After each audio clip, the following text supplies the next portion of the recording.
Ganitong luto lang yung ginawa ko sa itlog. Abay, hindi ko akalain na magugustuhan pala ito ng buong pamilya ko. Sabi kasi nila, ngayon lang daw sila nakatikim ng ganito kasarap na luto sa itlog. To start nga ay meron lang pala tayo ditong 7 pirasong itlog na nilaga ko na po kanina. Enough na po yung ganyang karaming itlog para mapakain ng 4 hanggang 5 miyembro ng pamilya. Bali, hard-boiled po dapat ang pagkakaluto natin dito sa itlog, guys. Mga 20 minutes ko po yung niluto para sure na pati ang egg yolk ay lutong-luto. Bali, i-grate or isi-shred lang natin itong 7 itlog hanggang sa madurog na lahat ng mga yan. Mas mainam kasi guys, na i-shred na lang ito para mas pino ang pagkakadurog natin dito. After nga natin yung madurog, ay dito naman tayo sa iba pang mga ingredients.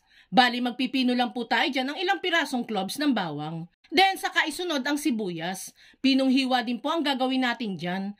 Next ay itong maliit na carrots. Bali, pa-shred lang din po ang gagawin natin dito. Para din na po tayo maghiwa pa ng maliliit. Pwede naman po yung gamitan ng food processor kung meron po kayo. And last ay itong malunggay. Pinong hiwa lang din po ang gagawin natin dyan. Hingi-hingi na lang kayo guys ng malunggay sa mga mababait ninyong kapitbahay kung meron man. Matapos nga natin yung ma-prepare, ay ilalagay na natin yan lahat sa isang bowl. Sa mga gulay naman na gagamitin ninyo, pwede naman po kayong magdagdag or magbawas, depende sa budget ninyo. Sa ingredients pa lang natin, masasabi mo na talagang healthy ang kalalabasan ng ating dish. And sure akong makakakain ng mga bata nito. Kasi di naman nila makikita yung mga tiny bits ng gulay. Pagkalagay nga ng mga gulay, ay maglalagay naman tayo ng mga pampalasa. Maglalagay lang ako dyan ng asin, seasonings, paminta, at oyster sauce. Kayo na lamang po ang bahalang mag-adjust, depende sa taste na gusto ninyo.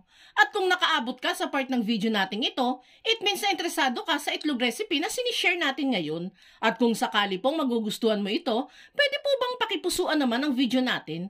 At mag-iwan ka na din po ng comment na, Amazing Nilagang Itlog Recipe! Maraming salamat po. Diyan nga po ay naglagay na tayo ng half cup lang ng harina. Nakakatulong po iyan para mag-bind na maigi ang mixture natin. Halu-haluin lang hanggang sa humalo ng maigi ang harina sa mixture.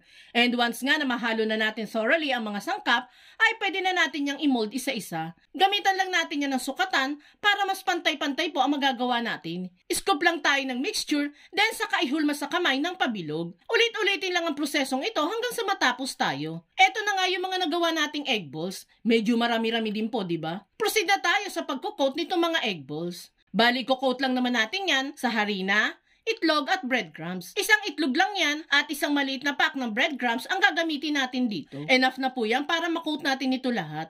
After nga nating makoat lahat, ay pwede na tayong mag-proceed sa pagluluto. Dito nga sa ating kawali, ay nagpapainit na ako ng medyo may karamihang mantika.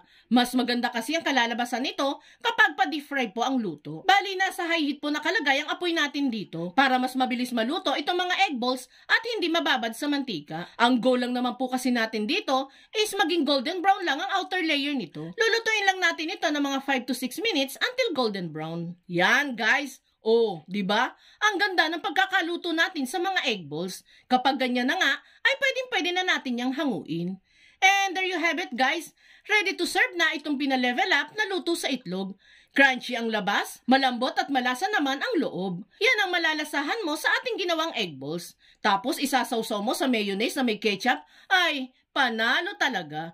Kaya itag mo na ang buong pamilya at barkada at subukan nyo na ding magluto nito.